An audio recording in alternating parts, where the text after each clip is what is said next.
Well, this was a big one, wasn't it? This was a big decision, an amazing decision, one that we're very happy about. This morning, the Supreme Court has delivered a monumental victory for the Constitution, the separation of powers, and the rule of law in striking down the excessive use of nationwide injunctions to interfere with the normal functioning of the executive branch. The Supreme Court has stopped the presidency itself. That's what they've done. And really, it's been an amazing period of time this last hour. There are people elated all over the country. I've seen such happiness and spirit. Sometimes you don't see that, but this case is very important. I was elected on a historic mandate, but in recent months we've seen a handful of radical left judges effectively try to overrule the rightful powers of the president to stop the American people from getting the policies that they voted for in record numbers.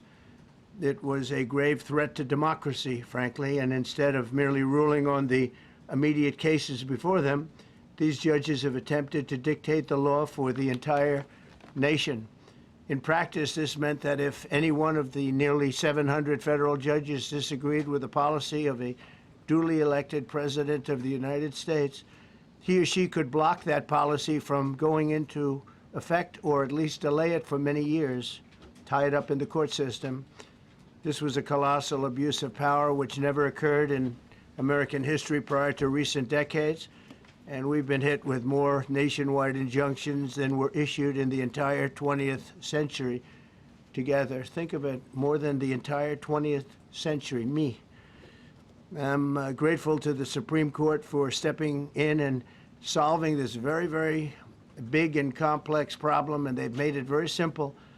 I want to thank Justice Barrett, who wrote the opinion brilliantly, as well as Chief Justice Roberts, and Justices Alito, Gorsuch, Kavanaugh, and Thomas. Great people. Thanks for this decision, and thanks to this decision, we can now promptly file to proceed with numerous policies that have been wrongly enjoined on a nationwide basis. And some of the cases we're talking about would be ending birthright citizenship, which now comes to the fore. That was meant for the babies of slaves. It wasn't meant for people trying to scam the system and come into the country on a vacation. This was, in fact, it was the same date, the exact same date, the end of the Civil War. It was meant for the babies of slaves, and it's so clean and so obvious. But this lets us go there and finally win that case, because hundreds of thousands of people are pouring into our country under birthright citizenship, and it wasn't meant for that reason. It was meant for the babies of slaves.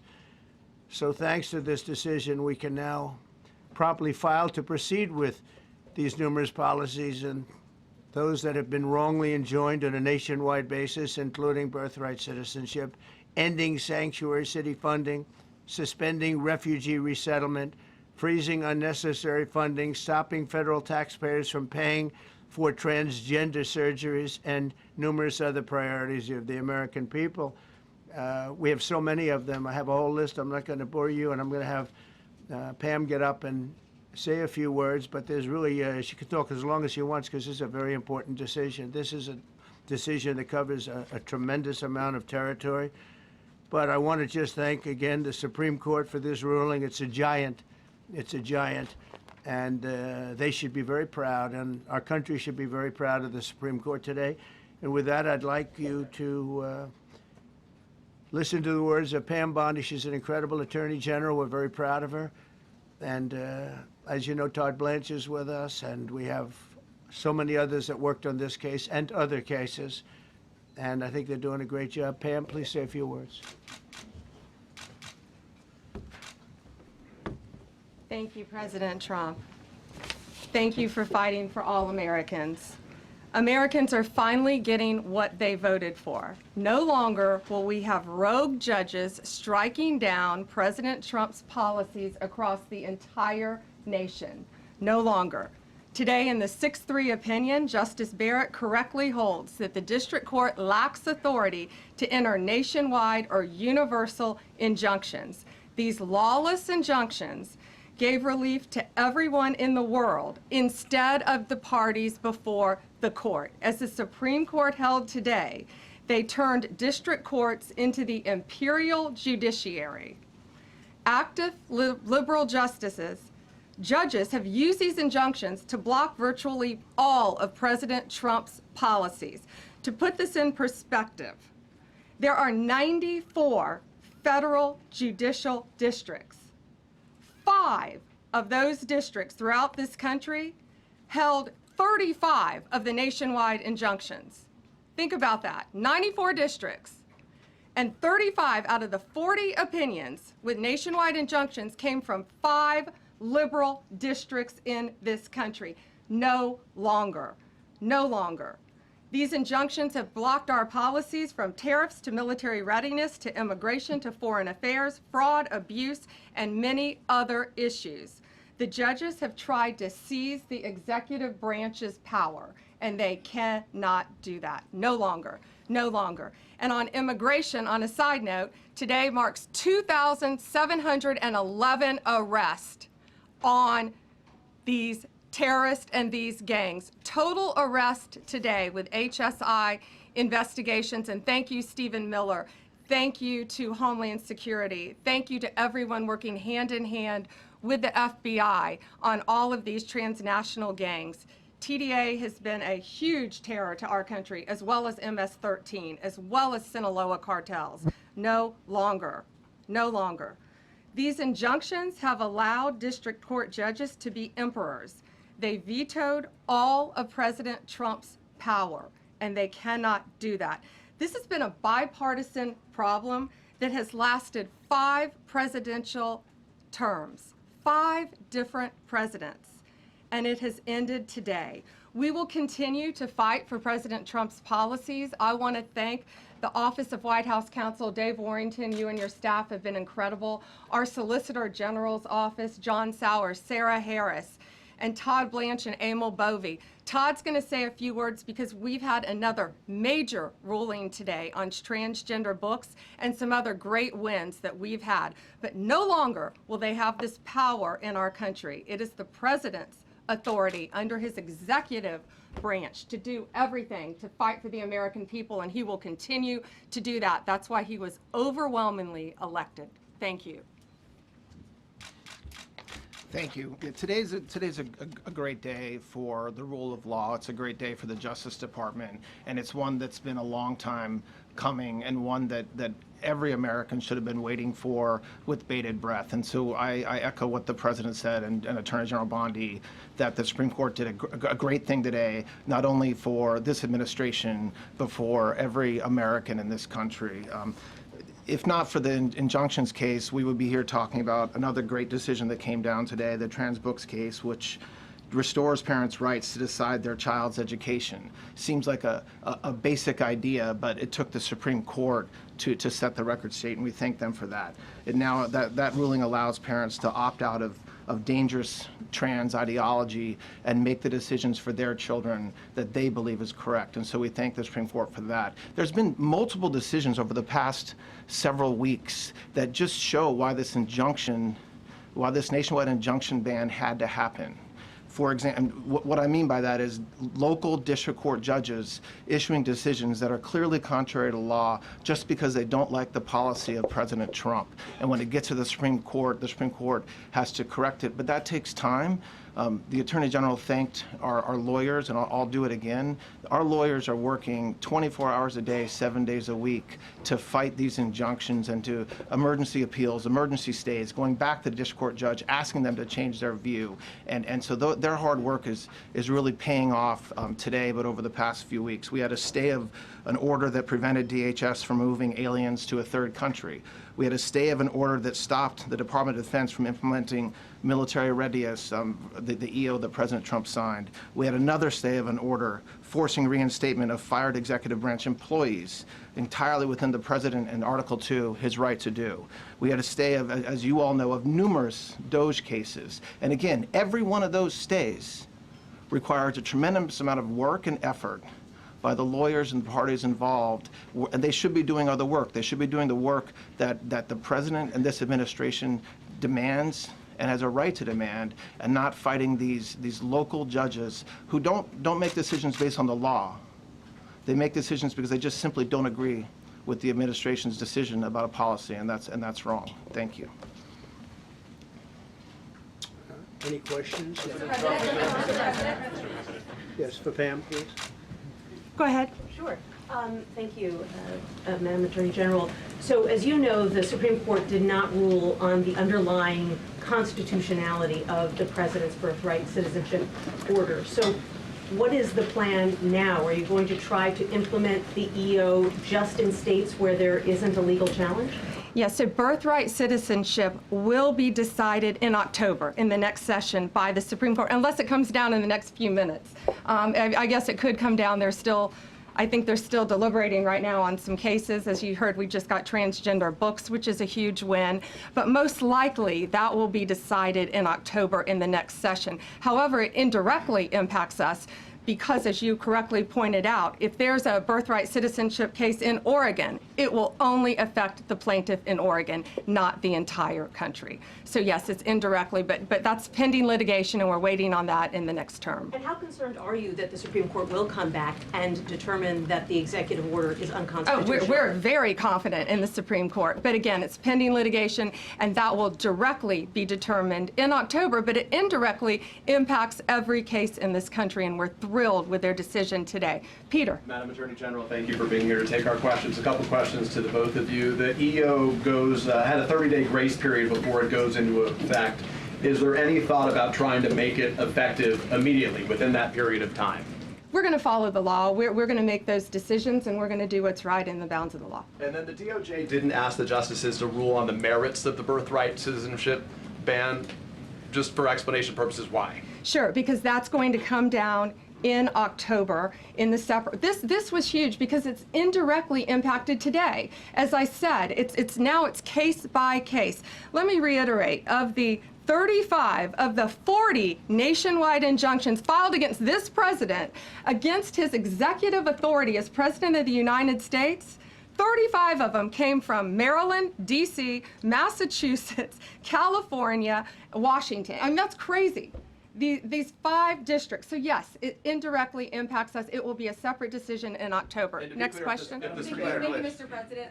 A question for you, sir. Do you believe this ends the power of the lower court judges to stop your agenda? Do you see this as a full green light for your agenda going forward? Well, you'd have to really speak to the lawyers about that, but this is really also a decision based on common sense. It didn't work the other way. It was a disaster where somebody from a certain location in a very liberal state, or a liberal judge, or a liberal group of judges could tie up a whole country for years because their decision would sometimes take years to overturn. We've overturned many of the decisions, but it would take years to do it. And we have to act quickly when it comes to illegal immigration. We have murderers, killers, we have drug dealers, we have what they've allowed to come into our country. Should never be forgotten. It should never be forgotten what they've done to our country. And we have to be able to act very quickly, and we're going to do that. Thank you. Justice Amy Coney Barrett, sir, I know that you praised her and her opinion here in this case. She has taken some heat, though, from some of your supporters who have labeled her weak, a squishy, a rattled law professor. What is your take on that? I don't know about that. I just have great respect for her. I always have. And her decision was brilliantly written today. From all accounts, yeah. Transgender rulings, Mr. President. What would you say to Americans who fear that this is more and more concentration of power in the White House and the executive? Well, this really brings back the Constitution. This is what it's all about, and this is really the opposite of that. I mean, the question is fine, but it's the opposite. The Constitution has been brought back. Thank you so much, President Trump. Illegal crossings in the border are 0 now. 0. Does everyone hear that? 0. Trump 2028! Do you intend, President Trump? Who's that guy? I like him.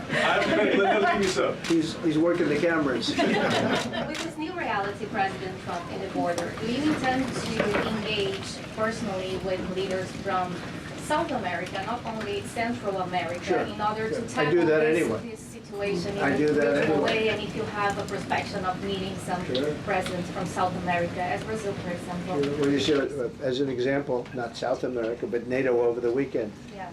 They have great respect for our country now. They did things that nobody thought was possible. They took funding from 2% to 5%. Nobody thought they'd ever pay the 2%, and now they're paying the 5%. It's over $1 trillion more a year. Think of that, $1 trillion. Nobody thought that could happen. That's a different group of people, different countries. But we get along with a lot of countries. We are respected again. Our country, the U.S., is respected again. Was not respected 6 months ago, I can tell you. Can we ask about the big beautiful Yeah, go ahead, please. Yeah, Mr. President, you have a deadline coming up on trade in 2 weeks. Which countries, if On what? any, on trade, on tariffs, Yeah. sir? Which countries, if any, are close to agreements with the administration? Well, that's an interesting question.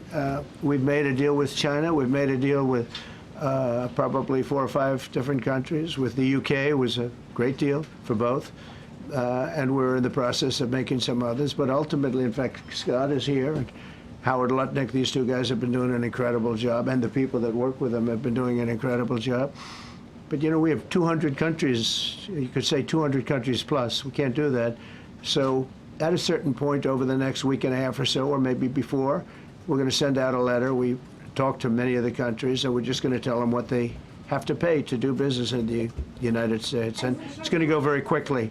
But some of the bigger countries, so India, I think we're going to reach a deal where we have the right to go in and trade. Right now it's restricted. You can't walk in there. You can't even think about it. We're looking to get a full trade barrier dropping, which is unthinkable. And I'm not sure that that's going to happen. But as of this moment, we've agreed to that, go into Indian trade. We're going to be trading in China. That's going to come a little bit down the road, but we're going to be trading in China. We have a lot of great things going, and we're getting along with countries, but some will be disappointed because they're going to have to pay tariffs. And we've taken in already hundreds of billions of dollars in tariffs. No inflation. The only problem we have is we have a Fed guy that doesn't understand what's happening, and it would be great if he'd lower the rate because we'd be able to borrow a lot cheaper. Yeah, go ahead, please. Mr. President, a question on trade. Why don't we keep it on this subject? This is such a big subject. You know what? Trade is so big, but this, I don't know, in a certain way, this might be bigger than trade. I think this is bigger than trade. Yes, please, go I ahead. was wondering, though, if you could... Go ahead. Sir, on the transgender ruling, the Supreme Court ruling that parents with religious objections can pull their kids out of public school lessons that use LGBTQ materials. Pam brought it up. Your reaction to that ruling today, sir? I think the ruling was a great ruling, and I think it's a great ruling for parents. It's really a ruling for parents. They lost control of the schools. They lost control of their child. And this is a tremendous victory for parents. And I'm not surprised by it, but I am surprised that it went this far. It took us to bring life back to normal. So it's wonderful. It's parental. And I kept saying, we will give you back your parental rights.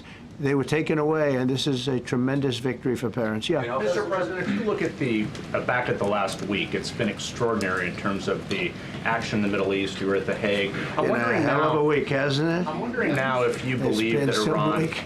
I'm wondering now, sir, if you believe that Iran has given up its long history of ambitions with nuclear weapons, or what you would like to see from them to prove that they do, and what type of meetings is your administration looking for next week with Iran? So Iran wants to meet. As you know, their sites were obliterated. They're very evil nuclear sites. They were, now has been proven. We had some fake news for a little while.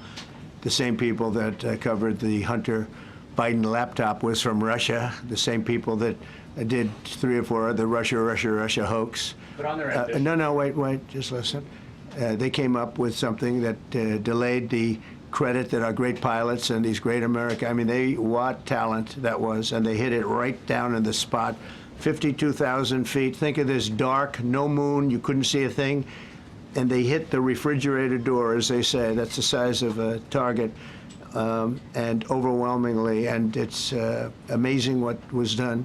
We're the only ones that could have done it, and we took out the 2 of the other sites also. In addition to that, we finished them off.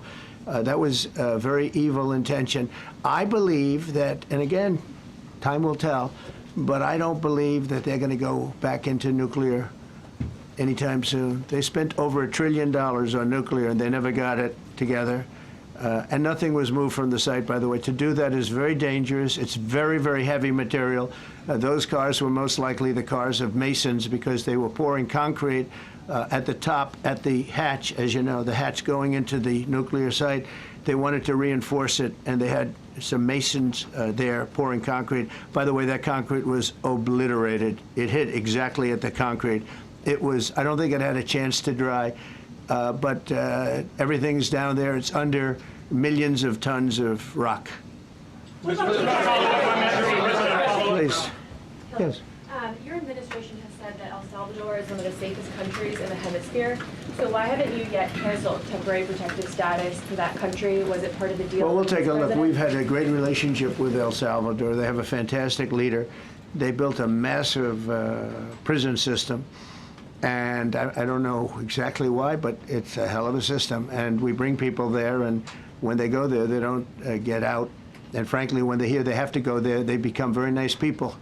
They become very nice people. It's a tough system, but it's a brilliant system, and it's a system done by a very, very good leader. We'll talk about El Salvador. A lot of respect. Yeah, please. Thank you. A question for you, and then a question for the Attorney General. As you go into negotiations and talks with Iran, are you demanding not only that there would be no uranium production inside of Iran, but also that Iran would turn over all existing stockpiles of uranium? Well, you know, we're a little early for that, but something like that, yeah, we'll do something like that. Let me say that I've been saying for 25 years, even as a civilian, you cannot let them have a nuclear weapon, and that's what happened. It's been obliterated. It would be years before they could ever get going, and I really think it's probably the last thing. They have to recover from a hell of a tough war. Would you also be demanding that the IAEA have full rights to inspect in Iran? Or somebody, yeah, or somebody that we respect, And then including ourselves. And a question for both the President and the Attorney General. Under birthright citizenship, if this is implemented, who would be tasked with actually vetting citizenship? And how, like, would this be a situation where you have nurses and doctors checking for citizenship of parents, or? This is all pending litigation. It's going to be decided in October by the Supreme Court, and we'll discuss that after the litigation. If you have an undocumented baby, would that baby then be an enforcement priority? The violent criminals in our country are the priority now. Let me put it in perspective. Today marked the 2,711th arrest in our country of TDA members, just TDA. Everyone in this room agrees they are one of the most violent criminal organizations in the world. And the Biden administration let them walk into our country for the last 4 years.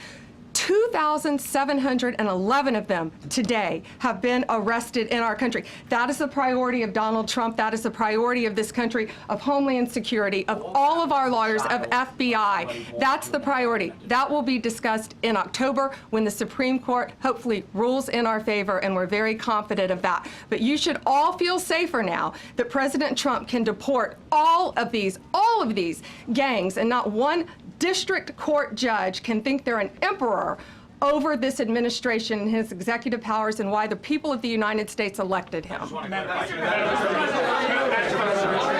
just might add one thing, and you know, they used birthright citizenship, some of the worst people, some of the cartels, to get people into our country, just so you know. And again, I say, if you look at the end of the Civil War, the 1800s, it was a very turbulent time. If you take the end day, was it 1869 or whatever, but you take that exact day, that's when the case was filed. And the case ended shortly thereafter. This had to do with the babies of slaves, very, very obviously. And I think we're going to win. People didn't, I don't think they went about discussing it right. I came along and we looked and we said, wait a minute, this is wrong. We've been looking at birthright citizenship wrong for years, but they've used it. The cartels have used birthright citizenship to get very bad people in, and what Pam's doing and what Todd and everybody else, what they're doing at DOJ and all over, FBI, ICE, Border Patrol, these are incredible people. They're trying to keep our country safe, and they don't want to have people come in. This is just another way that they get illegal immigrants into our country, and in some cases, very, very bad ones. Go ahead. Thank you, Mr. President. On your tax bill, if I could for a moment, senators are racing to rewrite parts of it right now after the Senate parliamentarian ruled that sections of it were outside of the process that they're using to get this through. Do you think that senators should respect the decisions of the parliamentarian? And what have you personally done in the last 48 hours to try and get Republican senators who are against the bill to a yes? Well, look, it's a great bill. It's a massive tax cut. If it's not approved, your taxes will go up by 68%. Think of that, 68, a record, the highest in the history. The Democrats won't approve it only because politically it's so good for the Republicans. The Democrats aren't approving it. But think of what they're not approving. They're not approving border security. We've done a great job at the border, but we have to add some wall. We have to do, various things. We have no money for that. We have no money for the border. We have no money for so many things. But if the Democrats, it'd be interesting to see if we get any Democrat votes. We should. If I were a Democrat, I would absolutely, maybe Fetterman, because he seems to be the most sensible one lately. If I were a Democrat, I would vote for this bill all day long because it's tax cuts and so many other things that are common sense. They're basic things. I think they're doing fine. The parliamentarian's been a little difficult. And I would say that I disagree with the parliamentarian on some things, and on other ways he's been fine. But we'll have to see. It's a big issue. I will tell you this: if that bill doesn't pass, the country will get a 68% tax increase. So think of this: you're a Democrat and you vote against it. That means you're voting in favor, because essentially you're voting in favor of the largest tax hike in the history of our country. And you can't do that. In addition, we're cutting costs by $1.7 trillion, and it won't affect anybody. It's just fraud, waste, and abuse. Mr. President, a leading global economist just did a 180 and says your tariff plan, you may have outsmarted everybody with it. What is your message? I love this. I love this question. This is the favorite. This is the best question I've ever been asked, because I've been going through abuse for years on this. Because, as you know, we're taking in hundreds of billions of dollars, no inflation whatsoever. But, Mr. President, what is your message to critics who think your tariff plan will cause a recession? I think they should go back to business school. It's so obvious. It's so obvious. I mean, we're taking in billions and billions of dollars from China and a lot of other countries.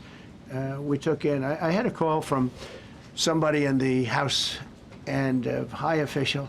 Sir, we have a problem. We don't know what to do. The books are a mess. I said, what do you mean by the books? The books, the money coming in. It's so terrible. I figured, oh boy, what's this? I don't like this question. I said, so what seems, there's so much money coming in, and there must be some kind of an accounting mistake, because we have hundreds of billions of dollars more money than we thought. I said, do me a favor, go check call me back. You have to call me back. Check the tariff column. He calls me back 2 hours later, says, you're right. We took in $88 billion in tariffs. They have so much money coming in. But more important than the money coming in, we have companies coming in, factories coming in, auto plants being built. AI is being built here instead of being built all over Europe and Asia. We have all of it. We have over $15 trillion, just about, Scott. I think we're right about that number. We went to Saudi Arabia. We went to Qatar, we went to UAE, very smart people, very smart leaders, great leaders, and we took in $5.1 trillion just there. Without the tariffs, I mean, they also liked a thing called November 5th, November 6th, and November 7th. That was a very good little period of time. It's called the presidential election. You know, you used to have one-day election, now you have it go over it, but even if you just took that little period, because it was pretty obvious it was going to be a landslide, and they like that, but they love the tariffs.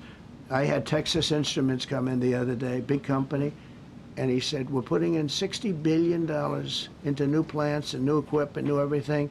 Sir, you're going to keep the tariffs, aren't you? Because if I ever took the tariffs off, and we are going to absolutely keep it. And they're worried that somebody that, like this communist from New York, someday gets elected. I can't believe that's happening. That's a terrible thing for our country, by the way. He's a communist. We're going to go to a communistic state. That's so bad for New York. But the rest of the country is revolting against it. But if somebody got elected, they're afraid that if this was taken off, well, we're going to guarantee it's never going to be taken off. And again, we're taking in think of this, hundreds of billions of dollars. And they were all confused because they've never seen this before. You know, it's always the other way. We don't have enough money. So much money is coming in at levels that nobody's ever seen. But most importantly, we have factories being built, car plants being built, companies moving to our country like never before. If you look at 15 trillion, and that's only in a few months. You know, I haven't been here that long. Presidents like the last one was a disaster. He's the worst president in the history of our country, by the way. What he did on our border can never, ever be forgotten. To me, that's the worst of all the things. And he's done some terrible things, grossly incompetent. Nobody knew it was him because I don't think it was him. I think it was whoever was controlling the auto pen. But our country is doing great. And those leaders and other leaders, I just left, as you know, a large group of the most highly respected people. And that includes big countries. When you look at Germany and France and Spain, although Spain didn't come through, but they will. By the way, guaranteed they will. That was the only country that sort of tried to hold back on putting up the money. But just so you know, they said, it's unbelievable what's happened to the USA. You were a dead country. We didn't respect the country, the leader. You were dead as a doornail. One said to me, you went from being a dead country, you are right now the hottest country anywhere in the world. The whole world is talking about the USA, and everybody wants a part of it, and they're pouring into our country, and you're going to see those numbers. Thank you for that question.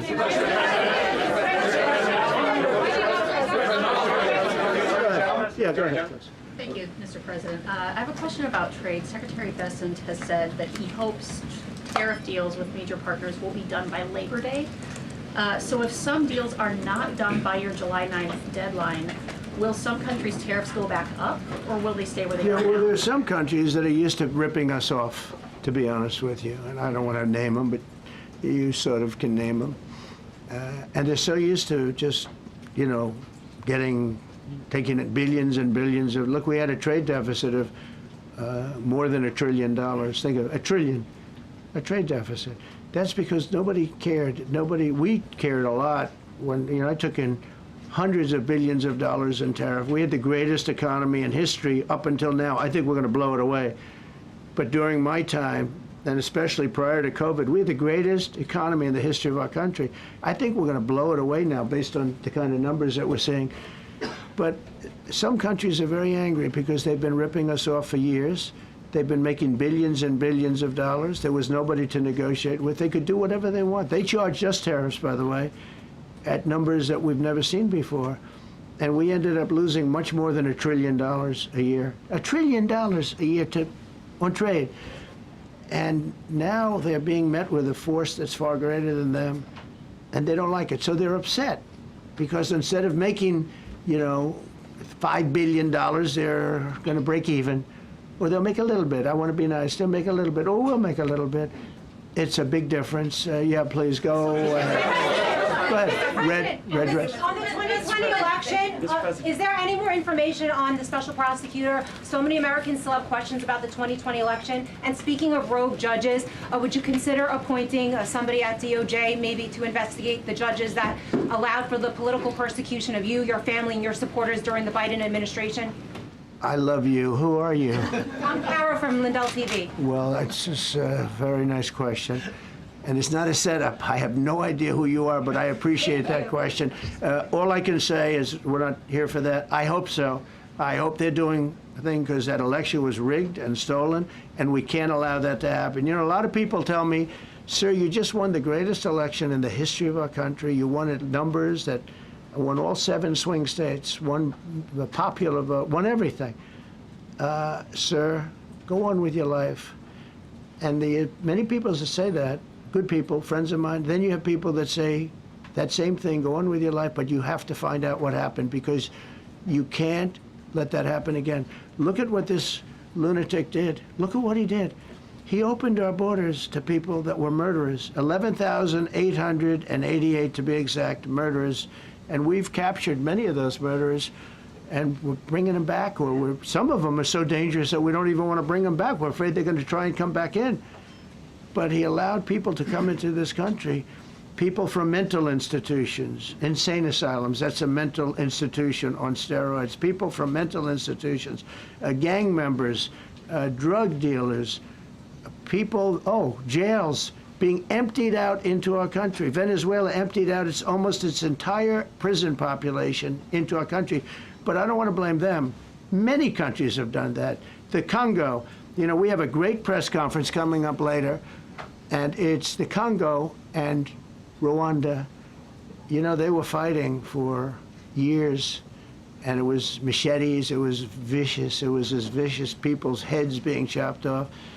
And I have a man who's very good in that part of the world, very smart, and put them together, and we're signing a peace treaty today. First time in many years they're going to have peace, and it's a big deal. We talk about Russia, and we're working that one. President Putin called up and he said, I'd love to help you with Iran. I said, do me a favor, I'll handle Iran. Help me with Russia, we got to get that one settled. And I think something's going to happen there.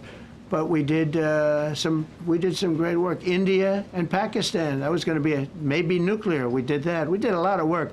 I don't know if there's ever been a president that's done much more. Serbia, Kosovo was going to go at it. Going to be a big war. I said, you go at it. There's no trade with the United States. They said, well, maybe we won't go at it. That's what happened with India and Pakistan. I was negotiating with both of them, and I said to Scott, I said to Howard, cancel all deals with India and Pakistan. They're not trading with us because they're in a war. They called back, what do we do? I said, look, you want to have trade with the United States, it's great. But you want to go and start using nuclear weapons on each other, we're not going to allow that. And they both agreed. Both have great leaders. They both agreed not to do it. So we did a lot, but I appreciate that question.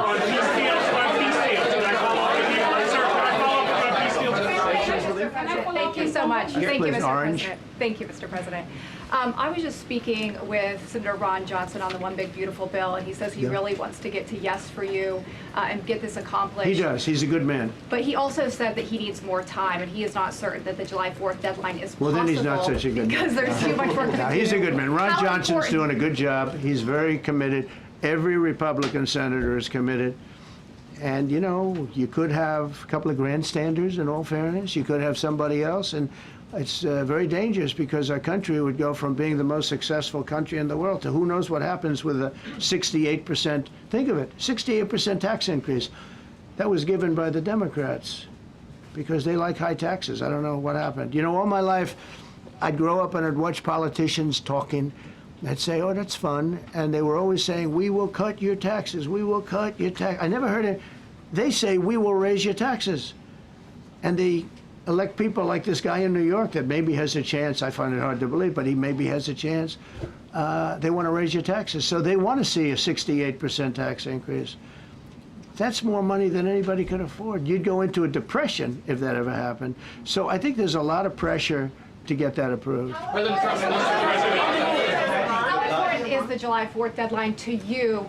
If It's important. It's not the end all. August? It can go longer, but we'd like to get it done by that time, if possible. And look, we have a lot of very committed people, and they feel very strongly about a subjects that you're not even thinking about that are important to Republicans. The problem we have is that it's a great bill.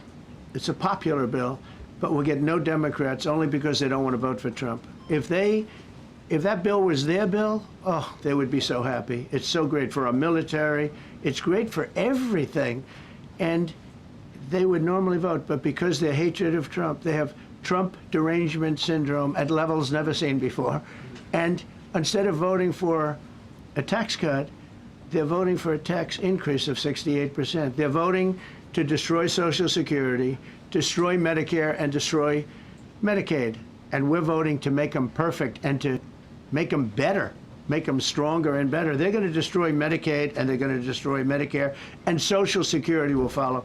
If you vote for the Democrats, you're dead on those three things. Thank you, Mr. President. On a related subject, many Democrats have said that they are not going to support crypto bills in Congress only because of you and your family's personal crypto ventures. And these votes are in some cases needed to pass Are you open to the idea of pulling away from your personal crypto ventures just for the next few years if that helps get these crypto bills passed in the next few months? Well, it's a very funny thing, crypto. So I became a fan of crypto, and to me it's an industry. I view it as an industry, and I'm president. And if we didn't have it, China would, or somebody else would, but most likely China. China would love to. And we've dominated that industry. It's a big industry, by the way. In fact, when the stock market went down recently, crypto and Bitcoin and all of that went down much less than anybody else as a group.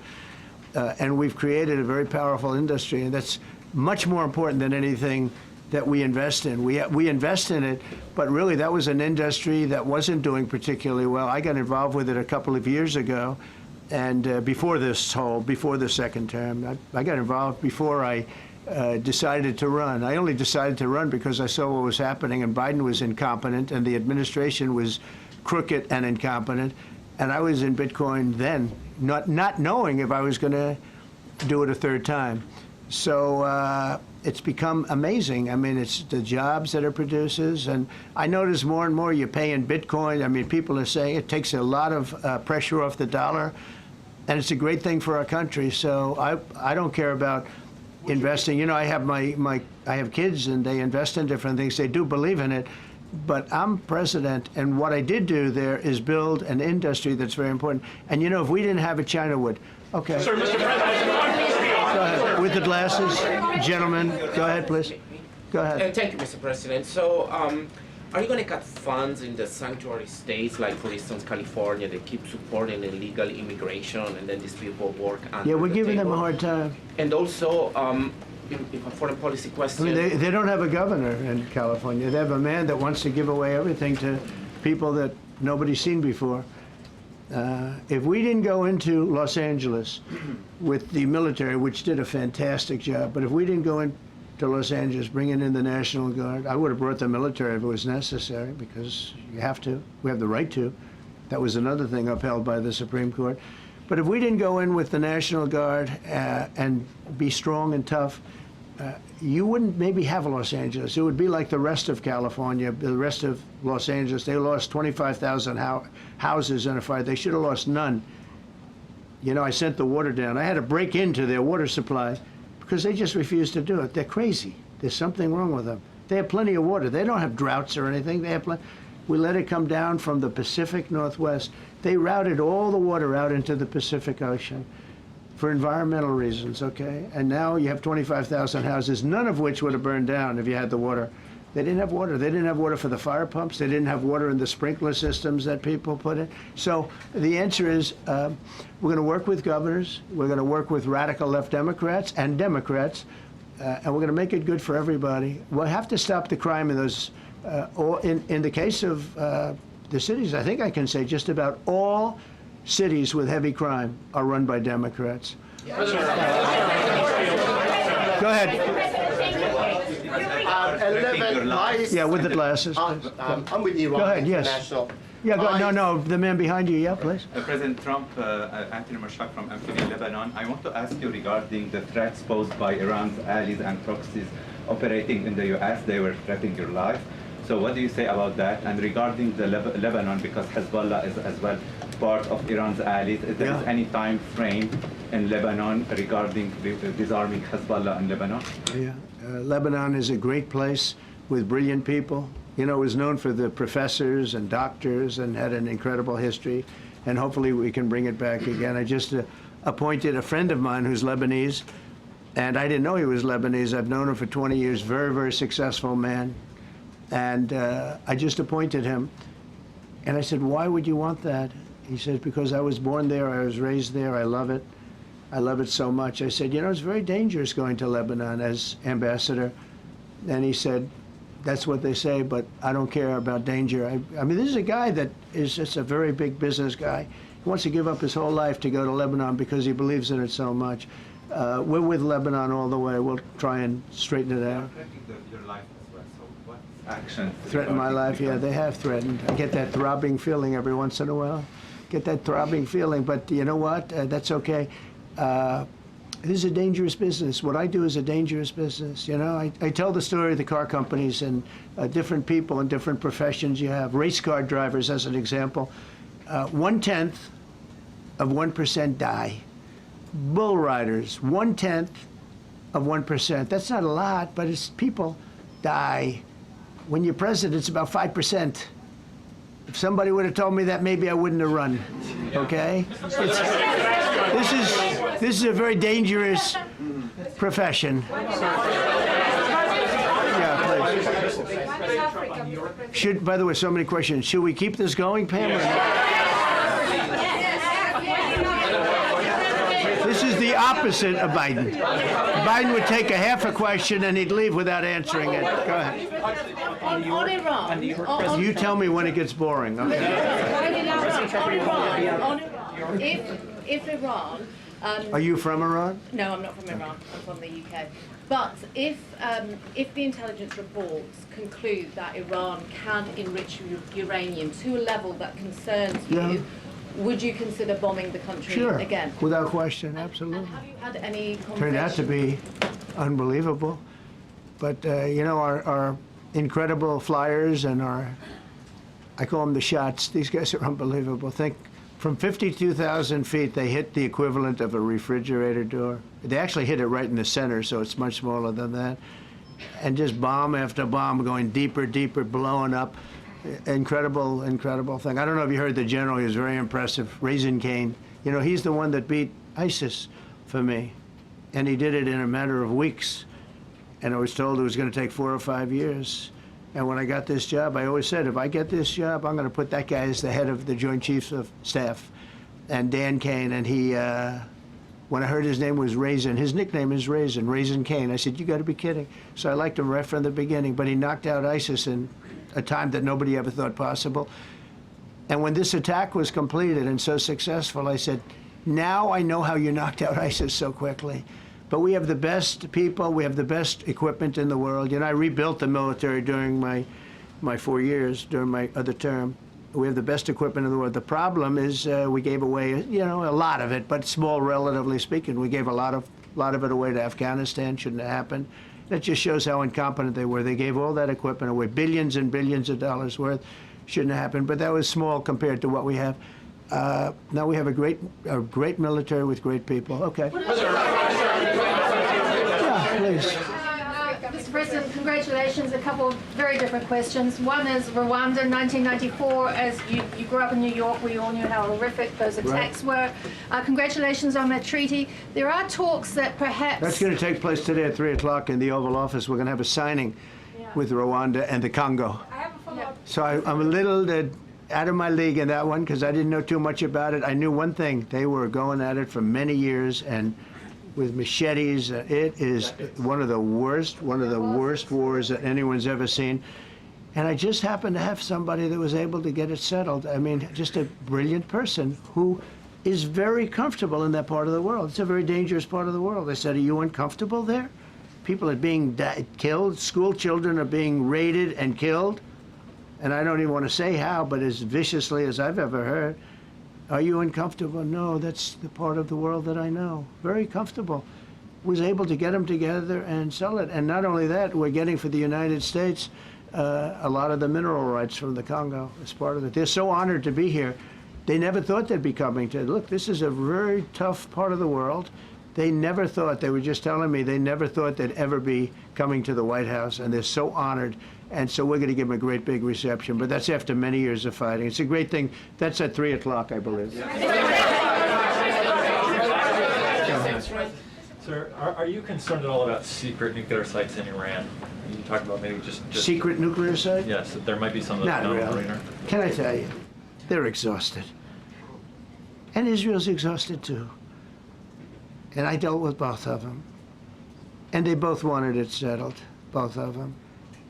And we did a great job, but they're exhausted. The last thing they're thinking about right now is nuclear. You know what they're thinking of? They're thinking about tomorrow, trying to live. It's such a mess. It's such a mess. The place was bombed to hell. And no, I'm not worried about it at all. And I'm putting out a little statement. I'm going to respond to the Ayatollah's statement yesterday that we won the war. Oh, God, we won the war. And I said, look, you're a man of great faith, a man who's highly respected in this country. You have to tell the truth. You got beat to hell. And Israel was beat up too. They were both beat up. And it was a great time to end it. It was quick. They got the hate out. There was a lot of hate, a lot of hate. It would be great if they didn't have that hate. But the last thing they're thinking about is nuclear weapons right now. Please. Thank you, Mr. President. Iris Tao with NTD Research Media with the Epoch Times. Thank you Good. so much for doing this. It's Good. very refreshing for all of us here, It's a I good believe, group. in this room. It's refreshing. Very refreshing. Yes, we haven't Probably. had this in, for the past I understand what you mean.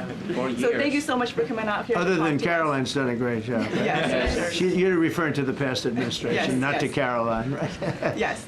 Back to the ruling today, if you don't mind. So you have always talked about winning for the American people. Right. How do you think today's ruling will enable you to further deliver for American families and workers across the country, not only when it comes to immigration, but also when it comes to trade, energy? What actions are you most eager to move forward Well, I with think now? taking power away from these absolutely crazy radical left judges is a tremendous, this is such a big day. This is such a big day. It's like, it's sort of sad because we're doing the signing at 3 o'clock, and this may very well dominate the signing of a big war that was going on and really affecting the continent of, think of it, the entire continent of Africa was being affected. And we're settling that war today, and this will probably be a headline. But this is a very big moment, and it gives power back to people that should have it, including Congress, including the presidency. And it only takes bad power away from judges. It really doesn't take power. It takes bad power, sick power, and unfair power. And it's really going to be, this is a very monumental decision. Yeah, please. Yes, President, thank you very much. On July 9th, is that July 9th date set for tariffs to snap No. back? Or could there be a... We can do whatever we want. We could extend it. We could make it shorter. I'd like to make it shorter. I'd like to just send letters out to everybody. Congratulations, you're paying 25%. He doesn't want, he's a much nicer person than I am. Go ahead, you finish it up? Who are you considering for the Federal Reserve then? And are you speeding up that process? I see Secretary... Oh, he's terrible. He's terrible. I mean, I have a list of things. We're like 38 on the list. We pay, Cameroon and different places are paying the same as us. Because, you have somebody sets a rate at 4% or 4.5%. It's hard to go out and say we should be paying 1% when you have your so-called experts doing that. And the sad part is, as per the question that you asked about tariffs, we've had the tariffs and we have less inflation than we had before. What we have is a hell of a lot more money, a hell of a lot more income, and we shouldn't be paying a rate like that. In other words, when we pay a rate, I'll tell you, each point is the equivalent of $300 billion. So if we had it down 3 points, because I think we should be at 1, you have Switzerland is at 0.25, in other words, 25% of 1%. And they're the #1 right now, but we should be the #1. And soon you're going to have, I think, you're going to have where the people will pay will pay, like we had a few years ago, where you put up money, you loan money, and I mean, you actually, instead of paying, you get paid. I love that. I don't know if it's any good, but I love it, where you put up money and you get paid. But we should be in a category, so we should be at the top of the list, not toward the bottom of the list. But we have a man who's not a smart man, and he probably has Trump derangement syndrome.